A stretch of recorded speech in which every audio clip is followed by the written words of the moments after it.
Bonjour à tous, nous sommes le 31 janvier, les 22h50. Petite mise à jour par rapport à mon décompte.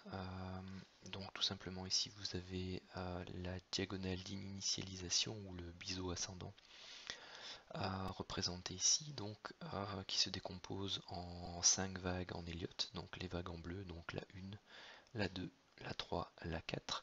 Chacune de ces vagues se divise en 3 temps, donc à chaque fois A, B, C en mauve, et ici donc on travaille actuellement la cinquième vague. La question est la suivante: où en est-on exactement dans la construction de cette vague 5? A-t-on fait ici aujourd'hui avec ce plus aussi cette mèche la vague A? A-t-on corrigé ici en 3 temps pour former la vague B? Et est-on en train de repartir pour la vague C? Et bien tout simplement ce sont l'évolution des prix qui vont nous le donner. Maintenant, à partir d'ici, la réflexion que je me fais, c'est que à chaque fois les vagues B ont été beaucoup plus complexes et longues que celles que l'on peut observer ici. Donc je m'attends à première vue à ce que la vague B qui est ici se prolonge. De quelle façon peut-elle éventuellement se prolonger? La première, c'est ici ce qu'on appelle un expanding flat ou un flat, donc c'est-à-dire faire 3 mouvements à la baisse, 3 mouvements à la hausse, suivi de une nouvelle correction à la baisse, soit en 3 sous-vagues ou en 5 sous-vagues, dépendant de la figure, donc si c'est un flat ou une correction complexe en W, X, Y. Elle peut également très bien continuer à se subdiviser en 3 temps pour réaliser un triangle, et donc avoir à chaque fois une subdivision en 3 temps, donc 1, 2, 3 pour une petite A, 1, 2, 3 pour une petite B, 1, 2, 3 pour une C, 1, 2, 3 pour une D, 1, 2, 3 pour une E.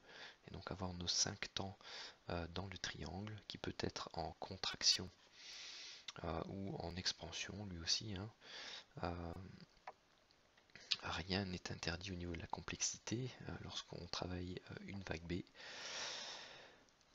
Et ensuite, eh bien, l'objectif serait tout simplement de aller rechercher donc notre vague C.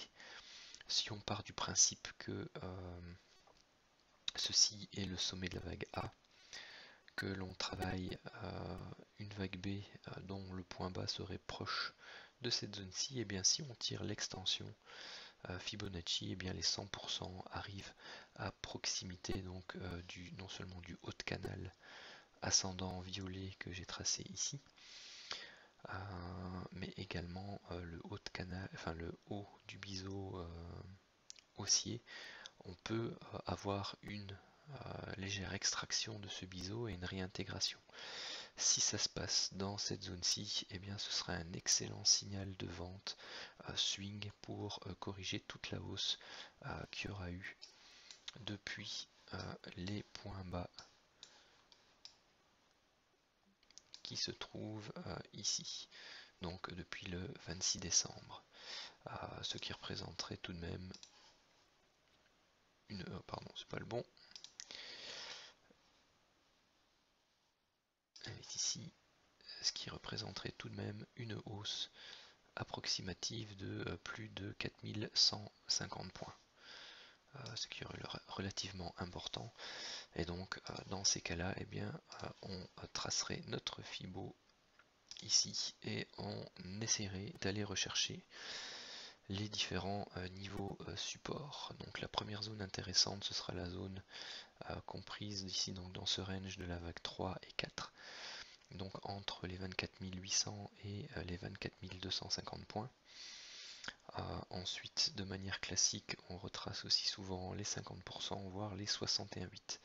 Tout dépend si nous construisons ici une vague 1 à moyen terme pour construire une nouvelle impulsion haussière qui va nous emmener vers de nouveaux sommets, ou si tout simplement on construit une vague A qui correspondrait à une seconde phase de correction pour la phase principale. Est-ce que je l'ai tracé ici sur le 1 heure? Non, sur le journalier. Je pensais l'avoir tracé, mais tout simplement ici, avoir eu, pour le faire rapidement, avoir eu une vague A, une vague B et une vague C. Et donc ce que nous serions en train de construire ici, c'est soit une vague 1 pour une nouvelle impulsion haussière, soit une vague A pour avoir une nouvelle correction, une vague B et une nouvelle vague C.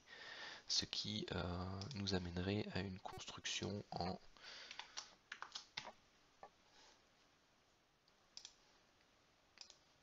W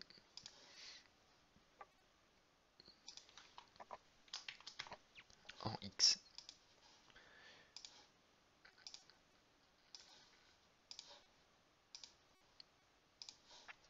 et en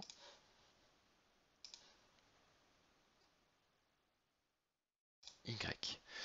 Donc ça c'est un des plans que je surveille actuellement. Il y a un autre décompte alternatif qui lui est beaucoup plus baissier. Donc celui-ci c'est le premier décompte alternatif baissier par rapport au scénario haussier où on aurait une vague 1, une vague 2 et où on irait rechercher une vague 3 beaucoup plus haut.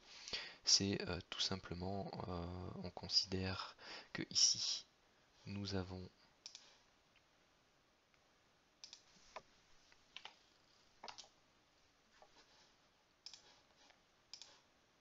je vais peut-être le modifier comme ça pour pas tout perturber. Nous avons une vague 1, une vague 2 et que l'on retravaille ici une seconde vague 1 et que nous sommes en train de travailler de manière assez complexe ici la vague 2 de cette baisse. Étant donné la structure de prix qui se trouve ici et celle qui se trouve là, ce décompte-ci pour moi me paraît non adéquat parce qu'il y a énormément de choses qui ne correspondent pas à la construction que l'on peut retrouver classiquement ou que l'on attend au niveau d'une vague impulsive baissière ici et d'une vague correctrice tout simplement. Donc pour revenir sur mes graphiques en tick, maintenant regardons un peu ce qui se passe à ce niveau-là. Donc si je fais le zoom sur le 100 tick, et bien tout simplement ici on se trouverait avec notre vague A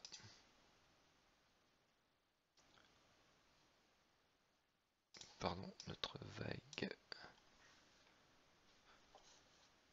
Alors attendez, pour pas que je dise de bêtises. Hop.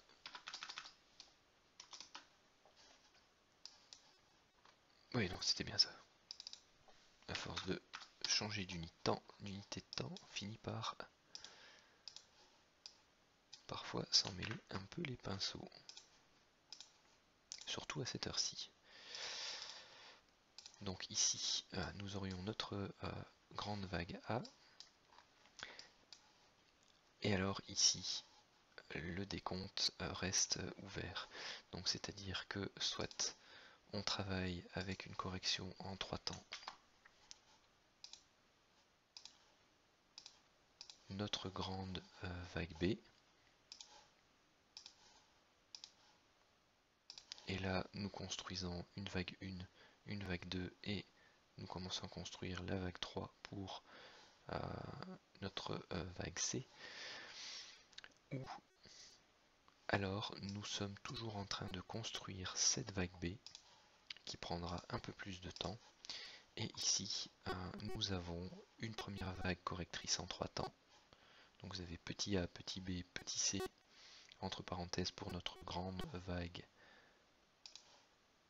A ici entre parenthèses, que je vais peut-être mettre en rouge pour distinguer un peu les différents niveaux de décompte.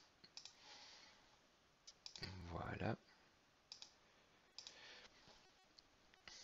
Ici, donc ça c'est à partir d'ici, donc je prenais ma vidéo d'immersion dans ma journée de trading. Le décompte qui en ressort et donc la mise à jour après un peu de prise de hauteur, c'est que effectivement on avait bien ici une première vague 1 en diagonale d'initialisation, une vague 2, une vague 3, une correction en triangle pour la vague 4 et une dernière impulsion pour la vague 5 qui a formé ici soit donc dans le décompte où notre vague B est ici une première vague 1, ou dans le décompte où on travaille un flat ou un triangle, et bien tout simplement une sous-vague A de la vague B en rouge. Ici une correction complexe en WXY pour la sous-vague B entre parenthèses, et là nous travaillons la vague C. Et je vois que depuis que j'ai commencé la vidéo, les prix ont encore évolué, ce qui est très bien. Et donc voilà où j'en suis dans l'étude de mon décompte, donc ici sur le Santic.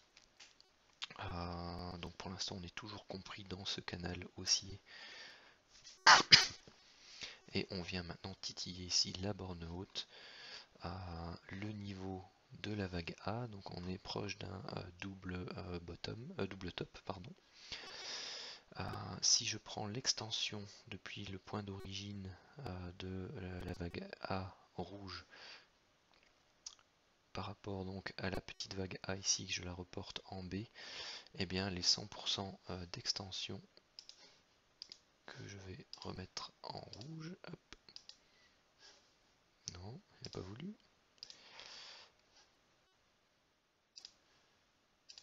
Hop, voilà, que je remets en rouge, et bien nous arrivons tout simplement ici dans une zone de cluster, que ce soit au niveau Fibo, au niveau chartiste, mais aussi également au niveau du décompte.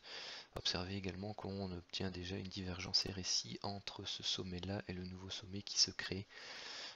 Tout simplement pourquoi? Parce qu'on a potentiellement fait ici une vague 1, une vague 2, on a travaillé ici la vague 3, une construction en triangle de nouveau pour la vague 4.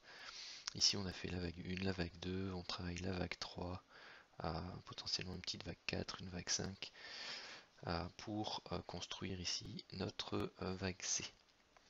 En tous les cas, ce que je surveillerai demain, s'il n'est pas trop tard, si ça ne se produit pas pendant la nuit, eh bien c'est tout simplement une cassure par le bas de ce canal haussier pour éventuellement envisager un short pour eh bien, tout simplement jouer la construction ici de la vague C, entre parenthèses rouge. Si ça devait être un décompte en 1, 2, 3, eh bien les cours devraient continuer à poursuivre la hausse et donc à casser le canal orange et le canal mauve fortement par le haut. Aller rechercher au moins les extensions entre 123 et 161 à 8%. Dans ce cas de figure là, eh bien tout simplement je laisserai le marché travailler sa vague 4 pour éventuellement essayer de reprendre un achat pour tenter la vague 5 avant un short qui lui à ce moment-là serait un short swing par rapport à la cassure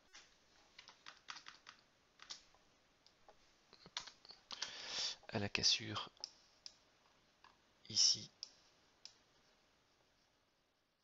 du biseau avec sa réintégration. Voilà pour l'évolution de l'analyse, la suite demain. Bonne soirée à tous.